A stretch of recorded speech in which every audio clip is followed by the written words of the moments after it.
Donc, bonjour à tous et à toutes. Je suis très content d'être là aujourd'hui pour discuter hydrogène. Merci beaucoup, Marc, c'est un grand plaisir. Vous allez voir en fait que je travaille sur l'hydrogène comme Marc, mais dans des directions différentes. Donc, il y a des endroits où on va s'intersecter, vous allez voir, puis il y a des endroits où ce sera un petit peu différent. D'abord, ce que je veux dire, moi, c'est j'ai une perspective un petit peu différente de Marc. Moi, mon sujet, c'est la combustion. Et je voudrais élargir un petit peu le focus aujourd'hui. En France, quand on parle d'énergie, on entend beaucoup parler de nucléaire, on entend beaucoup parler d'éolien, de solaire, de tout ça. La vérité est un petit peu différente, hein, c'est que l'énergie sur Terre, pour l'instant, c'est la combustion. D'accord ? Je ne dis pas ça pour ma chapelle, mais c'est la réalité. Hein. En fait, aujourd'hui, quand vous regardez toutes les énergies, pas que l'électricité, hein, toutes les énergies, 9 fois sur 10, c'est fait avec de la combustion. Alors ça peut être en brûlant du bois pour se faire un barbecue ou pour se chauffer, ou pour brûler l'hydrogène et de l'oxygène pour aller sur Mars, mais dans tous les cas, c'est de la combustion. Donc le domaine de l'énergie aujourd'hui, il est dominé par le fait de brûler quelque chose. Il est tellement dominé par ça, d'ailleurs, qu'en moyenne et par personne sur Terre, on brûle tous à peu près 2 litres de pétrole tous les jours. Hein. Alors quand je dis 2 litres, hein, c'est 20 litres pour les Américains, 0,01 pour les Africains, mais la moyenne, c'est 2.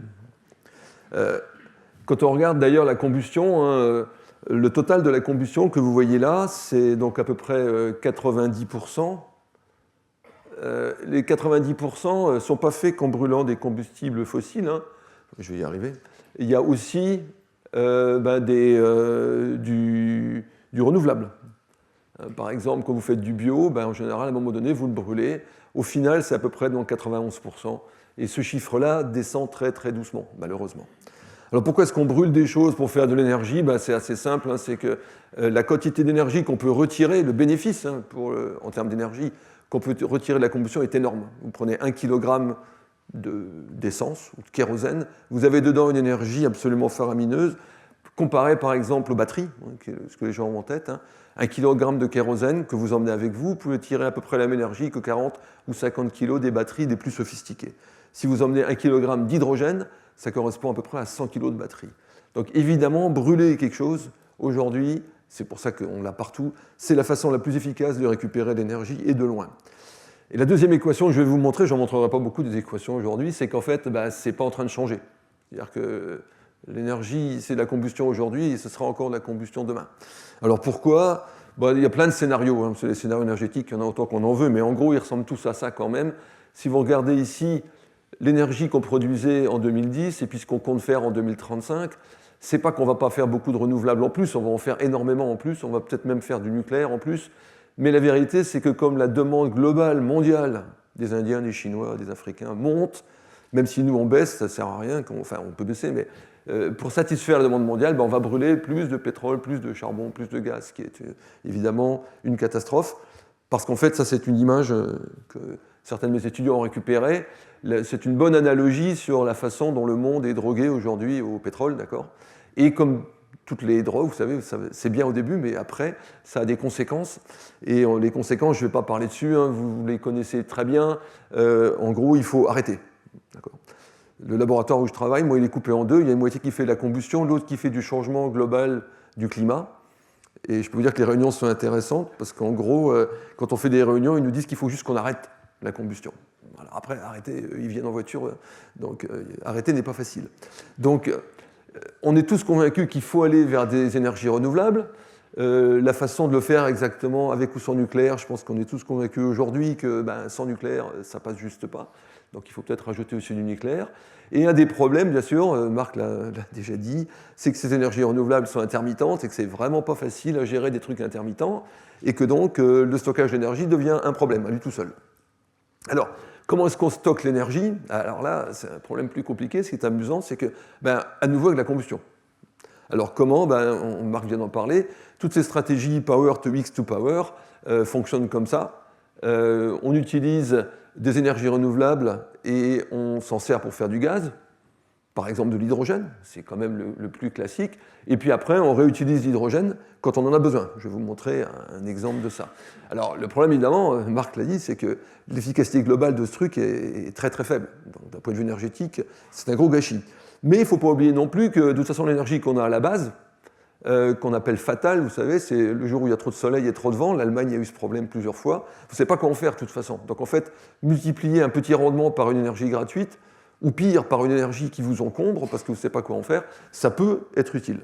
Et puis bien sûr, c'est très utile pour équilibrer donc, les réseaux électriques, hein, être capable de stocker l'énergie. Alors comment est-ce qu'on fait? C'est assez facile. Donc on fait l'électrolyse grâce à l'électricité renouvelable de l'eau. On fait de l'hydrogène. L'oxygène, pour l'instant, on a tendance un peu à ne pas s'en servir. Puis cet hydrogène, quand vous en avez besoin, vous le brûlez dans un foyer, dans une turbine à gaz, etc. Et les quantités que vous pouvez récupérer en faisant ça d'énergie ou de chaleur sont énormes. Alors, une fois qu'on a de l'hydrogène, on peut en faire plein de choses. Hein. Si vous avez de l'hydrogène quelque part dans des grands containers, sous pression, on va en revenir là-dessus tout à l'heure, vous pouvez le brûler, par exemple, dans une voiture. Vous savez, vous habitez à Paris, ici, vous avez peut-être pas des milliers, mais des centaines de voitures qui circulent dans vos rues à l'hydrogène. Hein, les taxis en particulier. Hein. Hype ou iSetco ont déjà 500, 600, 800 taxis hydrogène qui roulent dans les rues de Paris. Après, vous pouvez le convertir pour en faire du méthane ou de l'ammoniac. Pour le stocker, c'est quand même plus facile. Mais vous pouvez aussi le brûler.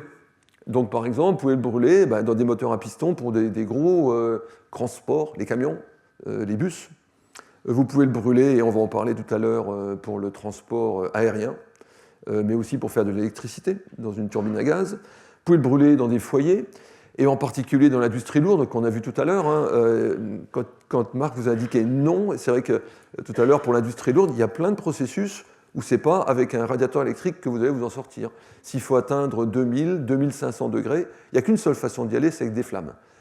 Et donc du coup, si on ne va pas y aller avec des flammes dans lesquelles il y a du C, parce qu'on ne va pas faire du CO2, la seule façon, c'est l'hydrogène. Donc en effet, la slide qu'il a montrée, je pense, est révélatrice. À un moment donné, si on veut décarboner l'industrie lourde, là, on est obligé d'y mettre de l'hydrogène. Et puis, on travaille, nous, par exemple, Toulouse aussi, sur des gens qui font des barbecues à l'hydrogène. Les premiers clients étant les Américains. L'Américain typique rentrant chez lui avec son SUV de 6 litres, 8 cylindres, à l'essence. Mais par contre, il a un barbecue qui vert. Alors, vous noterez que l'hydrogène, dans cette affaire, n'est que le premier gaz que vous pouvez produire à partir d'électrolyse. Après, vous pouvez en faire plein de choses. Les stocker, tout, enfin, il y a plein de stratégies là. Moi, je vais me concentrer sur l'utilisation directe de l'hydrogène. On a l'hydrogène, on le prend. On le brûle. Alors, juste cette planche, en fait, Marc aussi l'a montré, je la montre juste autrement.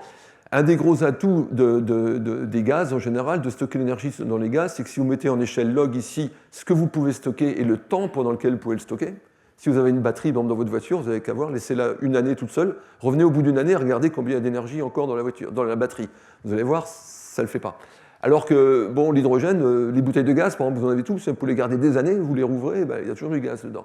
Donc en fait, ici, vous voyez que les quantités d'électricité qu'on peut stocker, d'énergie qu'on peut stocker, ça c'est la Tesla, c'est la méga factory de Tesla, la plus grosse qui est là. Vous voyez qu'en fait, elle est plusieurs ordres de grandeur plus petite en quantité d'énergie qu'on peut stocker et en temps pendant lesquels on peut conserver l'énergie. Donc si vous voulez garder l'énergie pendant 1 an en quantité faramineuse, cette méthode-là peut le faire, à condition d'être capable de faire l'hydrogène. Vous avez noté qu'il y avait un petit détail. Alors, tout le monde est évidemment à fond là-dessus. Vous savez qu'il y a des trains qui marchent à l'hydrogène, on a parlé des voitures. Il y a beaucoup d'endroits où les gens font beaucoup de recherches. Il y a un hype très fort, comme on dit, sur l'hydrogène en ce moment. Toulouse, par exemple, a démarré en 2019 une plateforme aussi pour étudier les électrolyseurs, les piles à combustible. L'industrie est à fond là-dessus. Et Toulouse démarre en 2024 une infrastructure à 50 millions d'euros pour étudier l'hydrogène. Donc en fait, il y en a.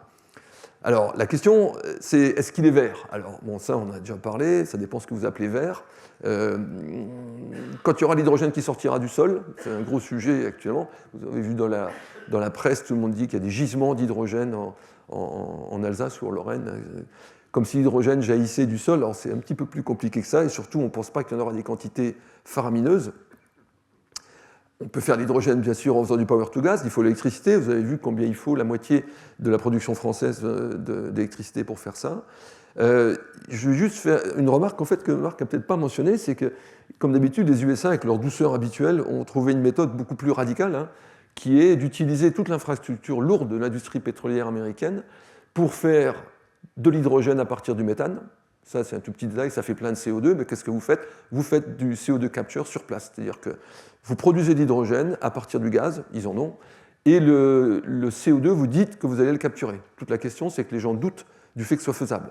Mais il n'empêche que l'investissement actuellement aux États-Unis sur ce sujet-là, au niveau recherche, on parle de centaines de millions d'euros, et ils sont en train de créer une dizaine de ce qu'ils appellent des hubs à l'hydrogène, qui sont en fait basés sur l'industrie pétrolière américaine, et du gaz, qui vont donc, au lieu de sortir du méthane, vont sortir de l'hydrogène en disant bon, le CO2, vous en occupez pas, on l'a capté.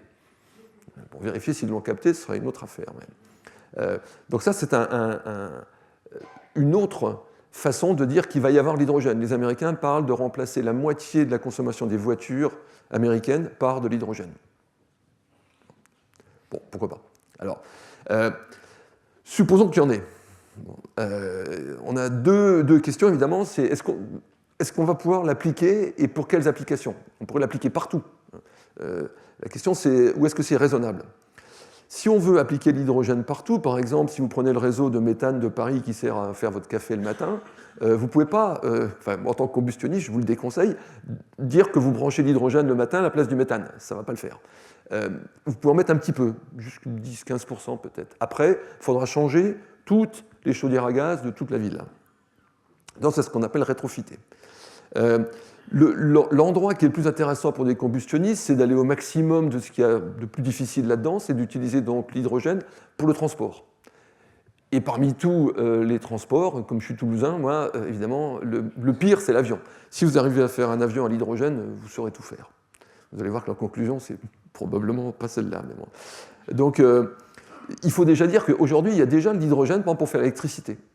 Vous allez au Japon, mais l'Europe fait ça aussi, hein. On est capable de faire marcher certaines turbines qui font l'électricité, c'est des monstres, hein, c'est des trucs qui font la même puissance qu'une centrale atomique française.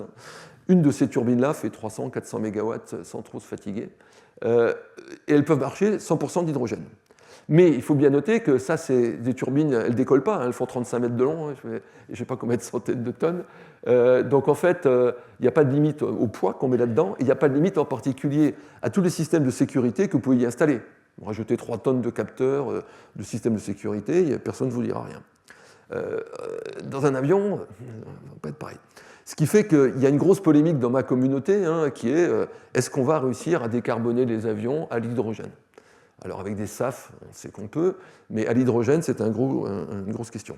Alors, il y a beaucoup de façons d'expliquer les problèmes de l'hydrogène, mais il y en a une bonne que je vais vous montrer maintenant, qui est d'imaginer à quoi ressemblerait un avion à l'hydrogène, un long courrier.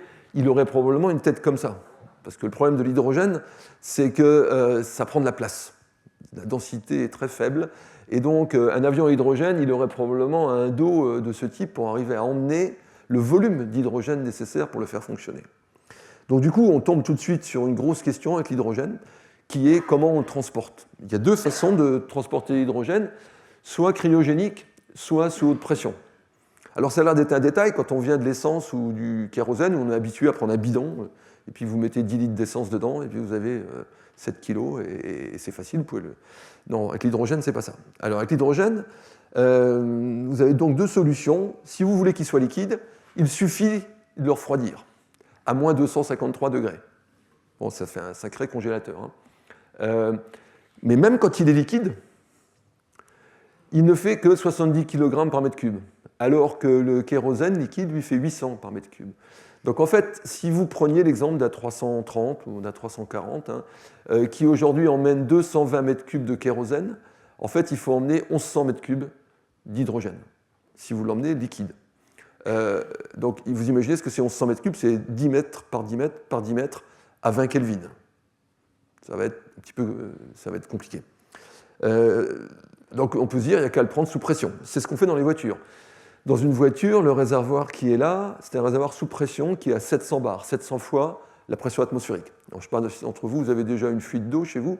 Quand vous avez une fuite d'eau, l'eau qui sort, elle a quelques bars, 5 bars. Imaginez si c'était à 700. Donc les réservoirs sont à 700 bars et les centrales qui permettent de faire le plein des réservoirs sont à 900 bars à peu près. Le problème du coup, c'est que pour tenir une pression comme ça, il faut des réservoirs très très très lourds, très solides. Donc typiquement dans la Toyota Mirai, là, celle qui roule dans vos rues, là, vous pouvez rentrer dans un Hype chez vous aujourd'hui si vous voulez. avec l'hydrogène, ben, en fait, il y a 5 kg à peu près d'hydrogène dans le réservoir, et le réservoir pèse 130 kg. Donc vous imaginez dans un avion, les tonnes qu'il faut emmener, ça ne va pas le faire. Donc en fait, il n'y a pas de solution, il faudra que ce soit cryogénique. Donc il y a actuellement 400, 500 ingénieurs à Toulouse qui travaillent sur l'avion à hydrogène, et la seule stratégie qu'on sait envisager, c'est de transporter l'hydrogène cryo. Après, une fois qu'on a fait l'hydrogène cryo et qu'on suppose qu'on en a, il faut changer les moteurs. Alors changer les moteurs, pour les combustionnistes, nous on est contents parce que ça nous fait du travail, mais ce n'est pas une mince affaire. Donc, par exemple, ça c'est un concept de moteur qui est développé à Cranfield. En fait, on va passer, ça c'est une chambre de combustion dans l'avion que vous utilisez tous les jours. On injecte du kérosène ici avec de l'air, ça se mélange. Mais en fait, il va falloir passer un système très différent où on va injecter l'hydrogène par plein de petits injecteurs ici. Donc en gros, il faut jeter le moteur et en faire un autre. Je vais résumer les choses. Et aujourd'hui, on ne sait pas faire. Il y a une grosse compétition en Europe. On ne sait pas exactement comment on va faire ça. À tel point qu'il y a des gens qui disent qu'il n'y a qu'à carrément changer de méthode. On va faire de la combustion, par exemple, dans des poreux. Un des problèmes de l'hydrogène, c'est que ça brûle, vous allez voir tout à l'heure, pas de façon très facile.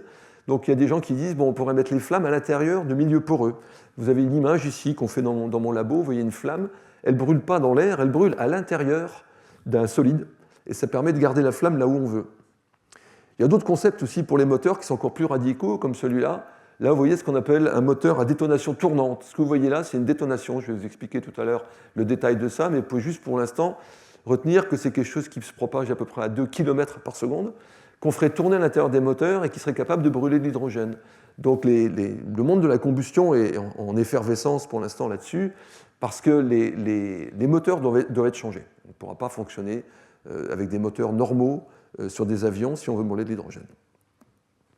Alors, supposons donc maintenant qu'on puisse construire un avion avec des moteurs qui brûlent de l'hydrogène et qu'on soit capable de le stocker et de faire le plein des réservoirs à 20 degrés Kelvin. Il faut bien comprendre que ça veut dire aussi qu'il faut les vider le soir. Vous ne pouvez pas laisser, si vous allez à New York, qu'il reste de l'hydrogène liquide dans le carburant, il faut l'enlever pour la nuit et le remettre le lendemain matin. Si vous le laissez dans l'avion pendant la nuit, il va s'évaporer, je vais vous montrer tout à l'heure, ça va poser d'autres problèmes. C'est très très différent du kérosène et de l'essence.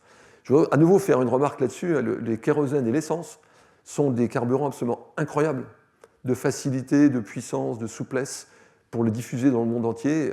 La société s'est habituée à ça depuis 200 ans, c'est pas pour rien, c'est que pour remplacer ces choses-là, c'est très très très compliqué, et ça va pas être facile.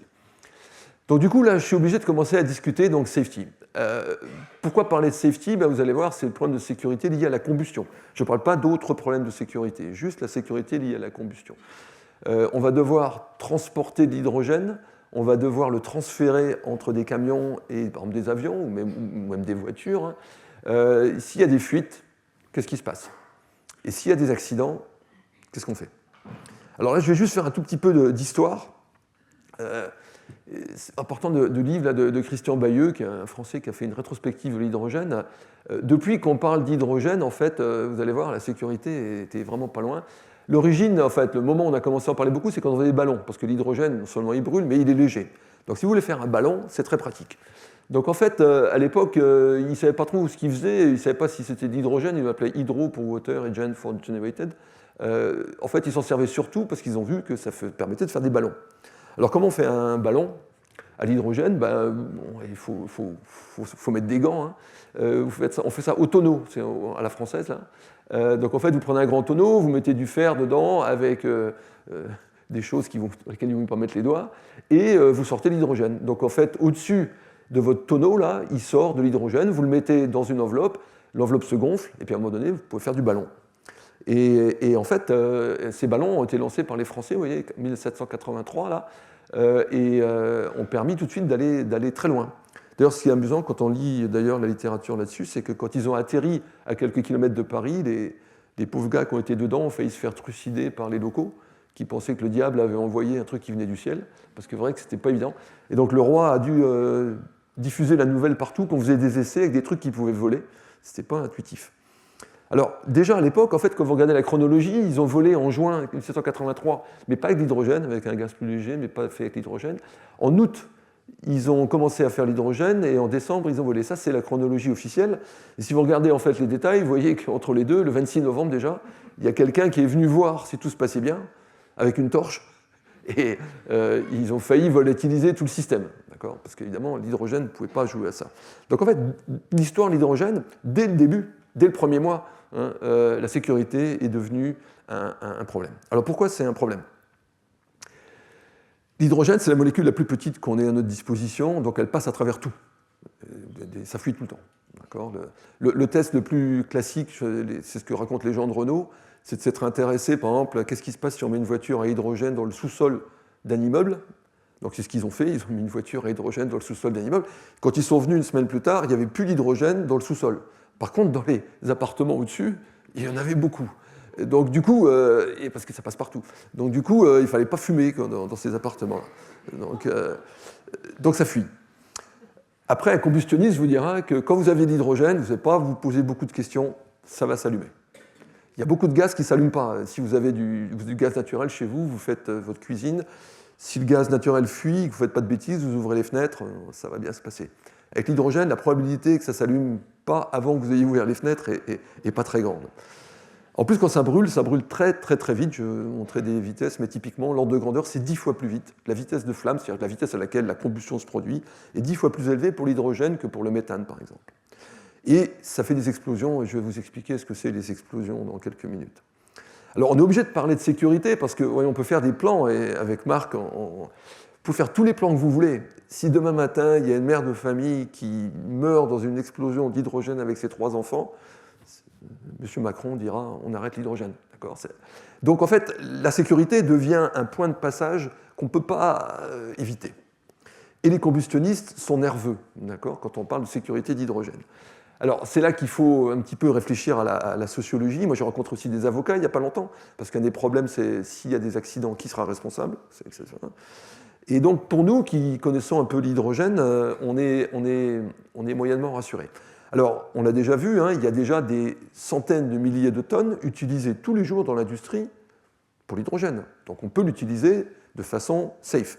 Mais il ne faut pas oublier que c'est utilisé par l'industrie dans des domaines particuliers, par des professionnels, et pas par vous et moi dans la rue. C'est même utilisé dans l'aéronautique.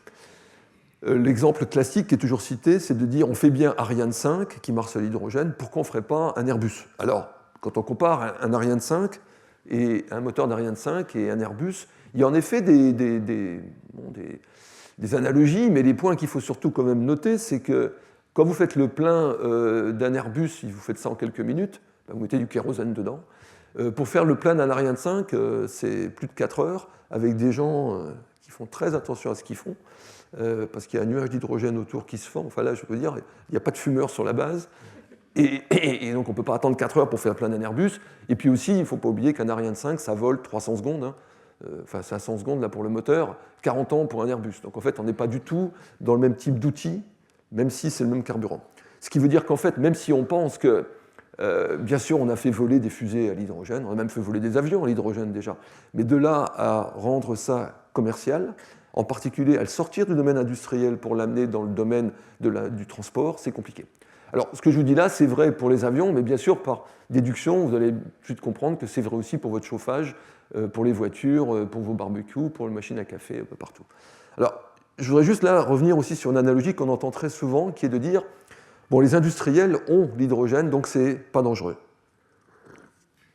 Alors, moi j'ai une analogie là-dessus qui vient de chez moi, en fait, c'est la même chose avec les animaux à 4 pattes.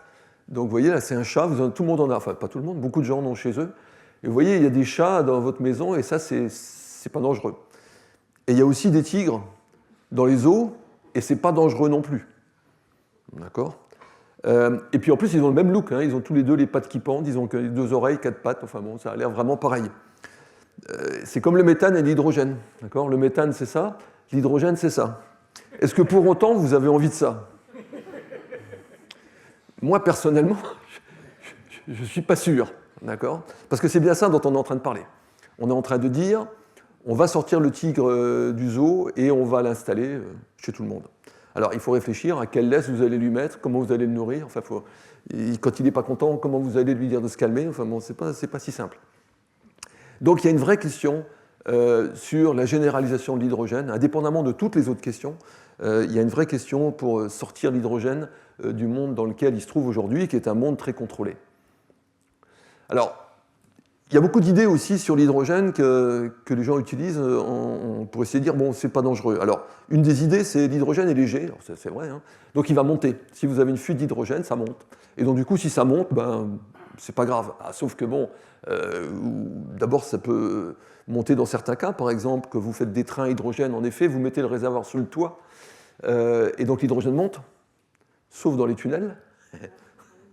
C'est pour ça que tous les trains à hydrogène, par exemple, il y en a dans les pays plats, mais il n'y en a pas en Italie, hein, là où il y a beaucoup de tunnels, on n'a pas de train à hydrogène. Hein, et vous allez voir tout à l'heure pourquoi, d'ailleurs. Et puis il y a des cas où l'hydrogène peut rester coincé dans une gare, par exemple. Et donc, du coup, une fois qu'il y a beaucoup d'hydrogène dans un endroit avec de l'air, il suffit qu'il y ait un allumage pour avoir un problème, quoi. Et puis, il y a des places qui ne sont pas ventilées, de toute façon. Donc, en fait, ce n'est pas toujours sûr que l'hydrogène va monter. L'autre idée qui arrive et qui vient des gens qui font des gaz classiques, comme du méthane, c'est de dire qu'il pourrait y avoir une fuite et ça ne s'allume pas. Bon, avec l'hydrogène, non, vous êtes tranquille. Pour vous donner un ordre d'idée, l'électricité statique, on a tous, vous savez, quand vous touchez parfois quelque chose, bon, si vous avez de l'hydrogène dans cette pièce, l'électricité statique de toucher un meuble ou un bout de plastique suffit à allumer. D'accord ? Donc, il n'y a pas besoin de sortir une étincelle, ça va s'allumer très très bien. Et donc l'hydrogène est bien connu pour ça. Hein. Et en fait, quand vous allez discuter avec les gens qui font les réglementations, de toute façon, ils vont vous dire non, on va partir du principe que ça s'allume.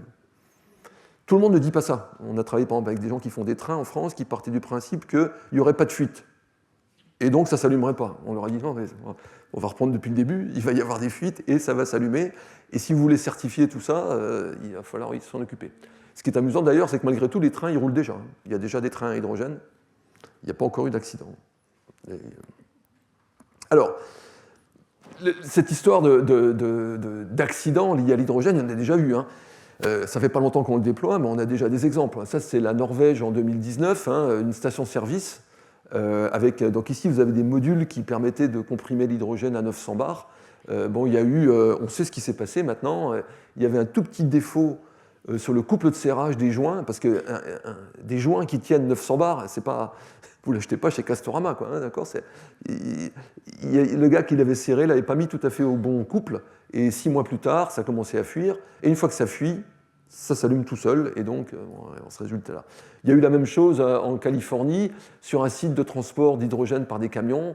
Pareil, il y a une petite fuite à un endroit, et une fois qu'il y a une fuite d'hydrogène, c'est mort. Donc du coup, une des questions importantes, c'est si on a de l'hydrogène et qu'il y a une fuite, pour une raison ou pour une autre, et c'est uniquement à prendre de probabilité, si vous avez une probabilité de fuite de 10 puissance moins 8, mais que vous avez de l'hydrogène partout, au bout d'un moment, vous pouvez être tranquille que vous allez avoir un problème. Donc comment on fait pour étudier ça? Alors là, c'est compliqué, et nous, les combustionnistes, on n'est pas très à l'aise parce qu'on ne comprend pas tout. Je vais vous montrer des exemples, vous allez voir pourquoi on ne comprend pas tout. Une des choses qu'on fait, déjà, c'est que quand vous faites des expérimentations avec l'hydrogène sur des explosions, par exemple, c'est compliqué parce qu'à chaque fois que vous faites la manip, vous la cassez. C'est pas facile d'en faire beaucoup par jour. Donc on a tendance à remplacer ça aujourd'hui par ce qu'on appelle des simulations. Sur ordinateur, on avait tous entendu parler de ça, mais nous on préfère faire des simulations, évidemment c'est moins dangereux, ça tue moins d'étudiants et c'est moins cher. Alors par contre il faut faire des codes de simulation, alors ce n'est pas le sujet d'aujourd'hui, je vais juste montrer un exemple. Hein. Comment on fait? En fait nous on a pris des codes de simulation qui viennent du monde, tout comme toujours Toulouse, hein, de l'aérospace. Hein. On a beaucoup de codes qui permettent de calculer des moteurs, et on utilise ces codes sur des machines de calcul qui sont des monstres, hein, donc c'est plusieurs millions de processeurs. Donc dans votre PC, il y en a 1 ou 4 des fois, ça dépend. Là, il y en a 1 million par exemple. C'est la douloureuse, c'est à peu près 100 € par machine. Et l'électricité, c'est 20 millions d'euros à peu près par an. Donc vous imaginez, le gars, tous les mois, il paye 2 millions d'euros de facture à EDF. Ce sont des monstres. Avec ces monstres-là qu'on est capable, par exemple, de calculer l'écoulement dans un moteur. Là, vous voyez un moteur d'avion. Hein. On calcule tout, d'un bout à l'autre. Hein. C'est une opération qui dure des mois, mais quand même plus facile que de construire le moteur. Et de la même façon, On peut calculer des flammes. Alors, je vais vous expliquer tout à l'heure ce que vous voyez, mais en gros, ça c'est une flamme qui se propage dans un bâtiment, par exemple, et qui accélère, et on va revenir là-dessus, et ça peut aussi être simulé. Et c'est une grosse tendance actuellement pour la sécurité d'essayer de ne pas faire des manips, si on peut, parce que c'est quand même évidemment très cher et très dangereux. Alors, qu'est-ce qu'on fait quand on fait de la sécurité? On part toujours du même principe, vous avez un réservoir, ça peut être le réservoir lui-même de l'avion, ça peut être un câble, un tuyau qui connecte le réservoir à autre chose, ça peut être un camion, ça peut être n'importe quoi. N'importe quoi ici où il y aura de l'hydrogène. Cet hydrogène, très probablement, il va être sous pression. S'il est liquide, de toute façon, il va se vaporiser, il va aussi être sous pression, et puis s'il est dans un réservoir à haute pression, il sera à haute pression, très haute pression. Donc il va fuir à travers le trou. Le trou, ça peut être quelqu'un qui aura mis un coup de pelleteuse là où il n'aurait pas dû, ou ça peut être une usure, ou ça peut être un accident, ça peut être une contrainte, ça peut être n'importe quoi. En tout cas, à un moment donné, il y a un trou. Alors qu'est-ce qui se passe? Alors là, la première chose, c'est que comme vous avez ici beaucoup de pression, vous allez donc avoir ici un jet. Comme vous, si vous avez une rupture de tuyau chez vous quand vous arrosez, vous vous retrouvez avec un grand jet d'eau, là ce sera un grand jet d'hydrogène.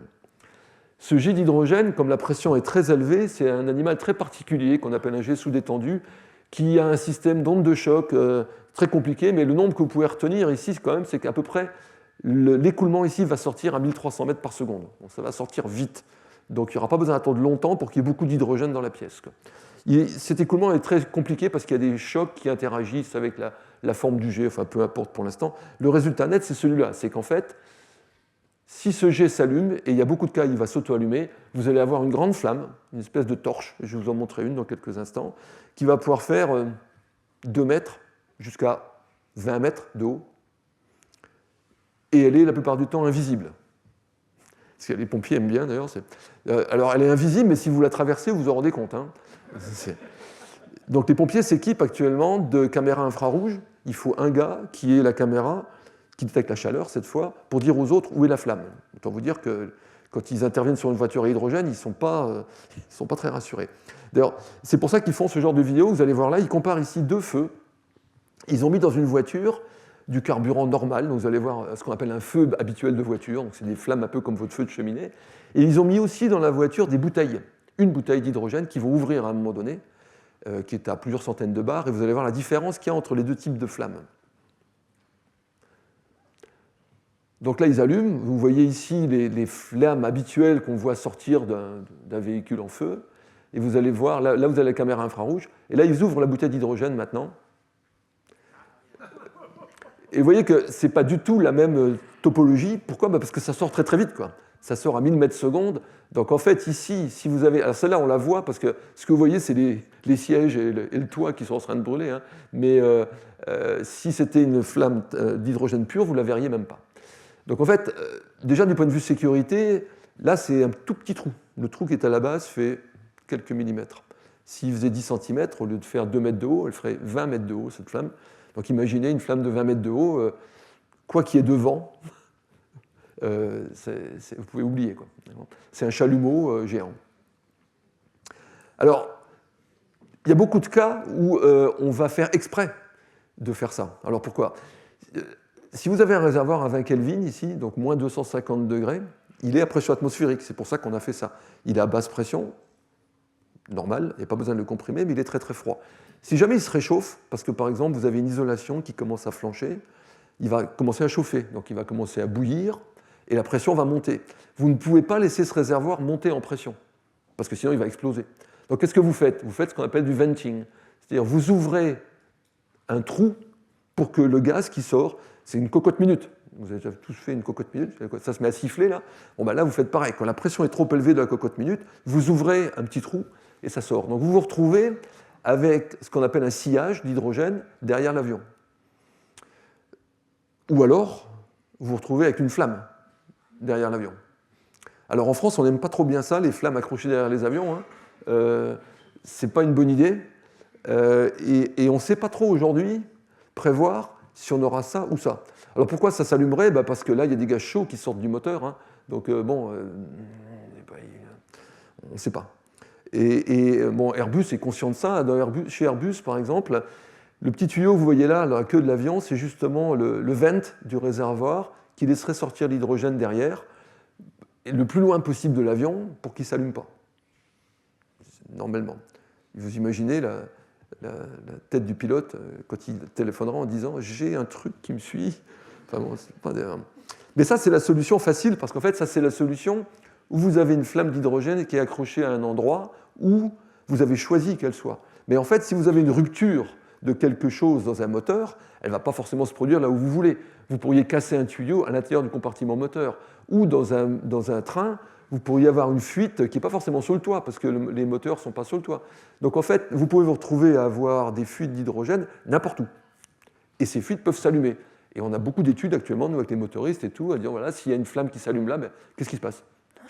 Combien de temps il faut que ça fasse un trou? Est-ce que ça fera un trou? Est-ce qu'on peut éteindre le... Alors évidemment, on va éteindre l'hydrogène très vite, et on a des détecteurs. La question, c'est pendant le temps qu'on éteint, est-ce que le moteur aura eu un problème, etc. Et puis il y a des choses encore plus compliquées, c'est que si vous avez des fuites, alors outre le fait qu'il faut installer 5 EPR à Roissy pour alimenter Roissy, si vous avez plein d'avions à hydrogène sur un tarmac ici, et qu'il y en a 2 ou 3 qui fuient, qui lâchent de l'hydrogène qui monte, et au-dessus vous avez des avions qui décollent, les combustionnistes disent « moi je retire toute responsabilité sur ce problème », ou alors dans une gare, pareil, hein, si vous dégazez de l'hydrogène à l'intérieur d'un volume fermé, à l'intérieur d'une gare, ou dans un tunnel, là c'est le pire du pire, vous pouvez avoir des soucis. Alors, ça c'est des soucis qui ne sont pas des vrais soucis. Maintenant, je vais vous montrer le vrai souci. Le vrai souci, c'est si ça ne s'allume pas. Si ça ne s'allume pas, vous allez avoir, par exemple, dans cette pièce, quelqu'un a ouvert une bouteille d'hydrogène, ce n'est pas allumé, donc que fait l'hydrogène? Il débite, et il remplit doucement la pièce en se mélangeant avec l'air. Donc en fait, on se retrouve avec de l'air et de l'hydrogène qui se mélangent, mais en fait, comme je l'ai dit, comme il faut très peu d'énergie pour l'allumer, à un moment donné, quelqu'un va fermer une porte, appuyer sur un interrupteur électrique, ou même avoir un peu d'électricité statique, et là, vous allez avoir l'allumage. Et là, vous avez ce qu'on appelle une explosion. Alors, je vais faire un tout petit peu d'ailleurs de sémantique là-dessus, parce que les journalistes ont un problème avec les explosions. Alors, les explosions, vous en avez 2 grandes catégories, les déflagrations et les détonations. Et évidemment, les journalistes n'ont jamais compris la différence entre les deux, donc je vais essayer de vous expliquer aujourd'hui.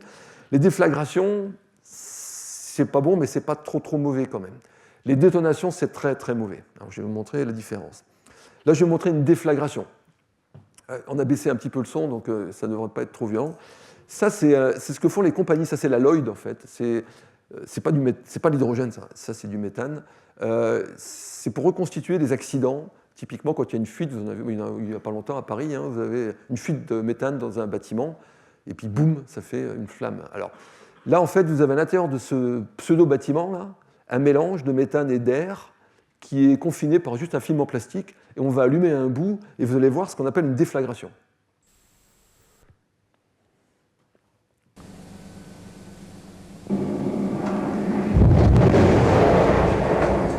Alors, les combustionnistes appellent ça une flamme très gentille, parce que tous les gens qui sont là sont morts, mais personne d'autre n'est mort. En particulier le bâtiment, vous voyez le bâtiment qui est là, il est toujours là.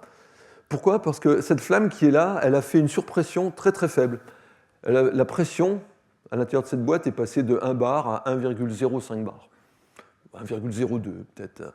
Et n'importe quel bâtiment, le bâtiment où on est là pour l'instant, peut soutenir une surpression comme ça. Pas beaucoup plus. Hein.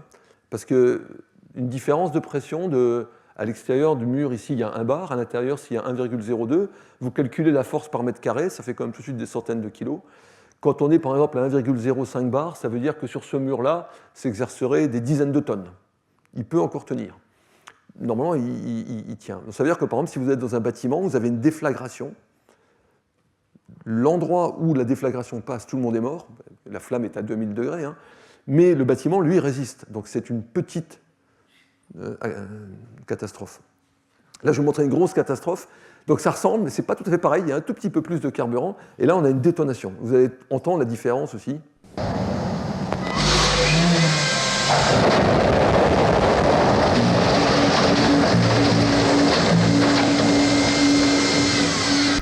Donc là, on n'est pas du tout dans le même domaine. On a un boom.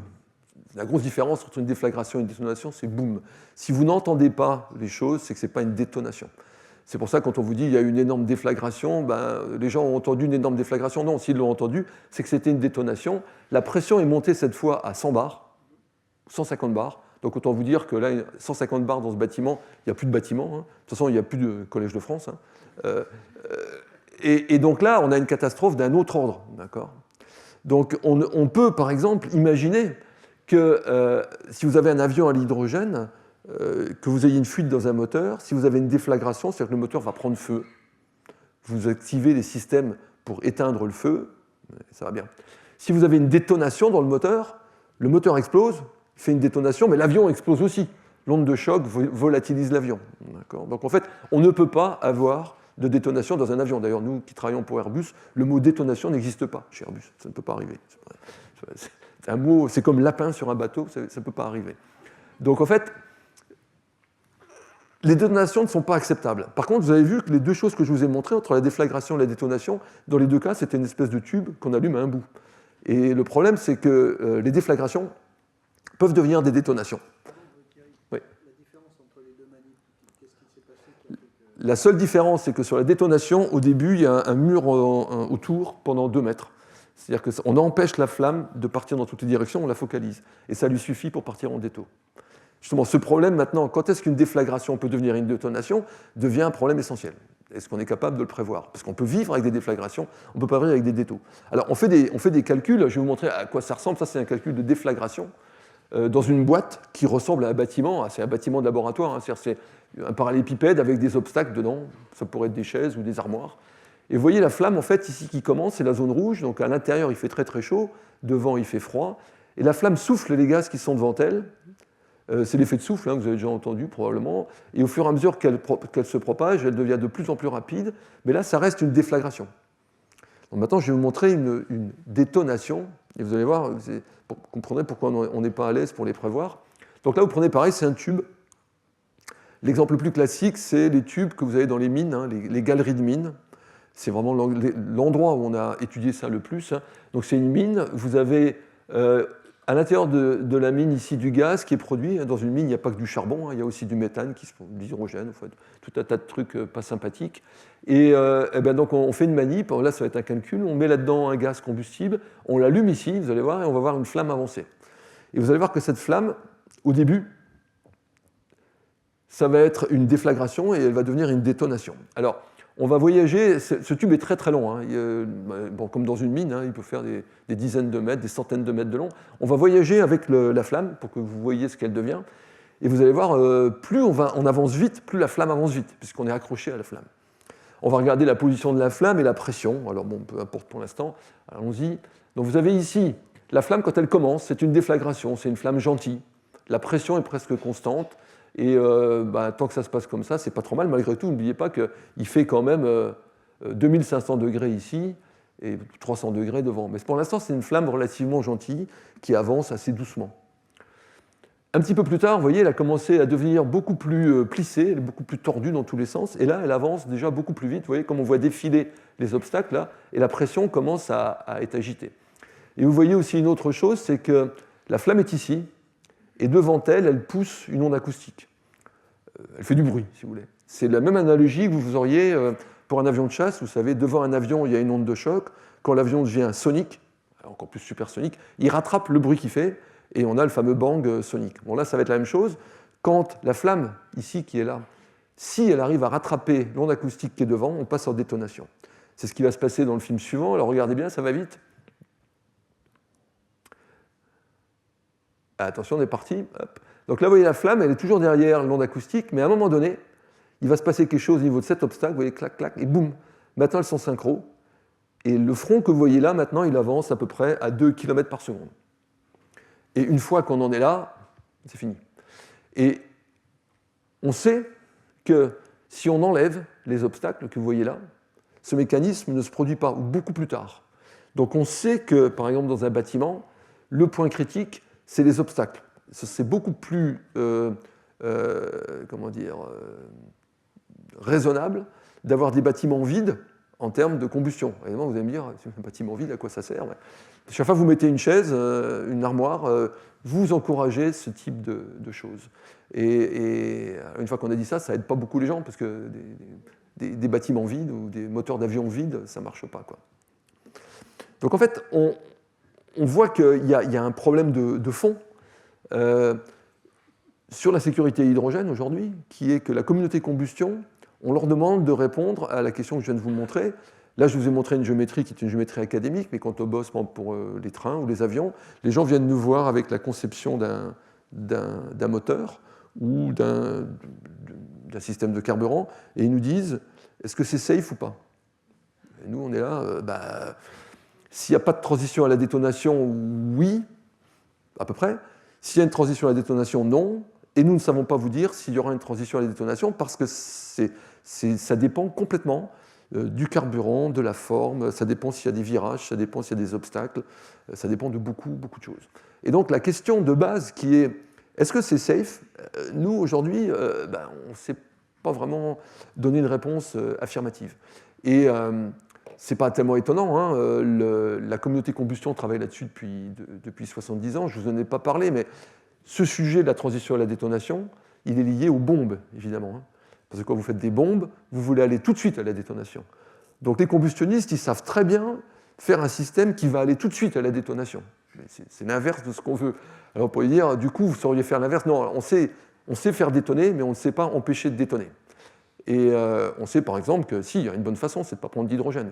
Le méthane, par exemple, avant de faire détonner du méthane, il faut vraiment y aller, quoi. Mais l'hydrogène, lui, par contre, il n'y a vraiment pas besoin de le forcer, il y va tout seul. Voilà, donc pour conclure, c'est évident qu'on va avoir plus d'hydrogène qu'aujourd'hui. On n'en aura peut-être pas autant que ce que les gens voudraient. Marc a bien montré que de toute façon, il n'y en a pas.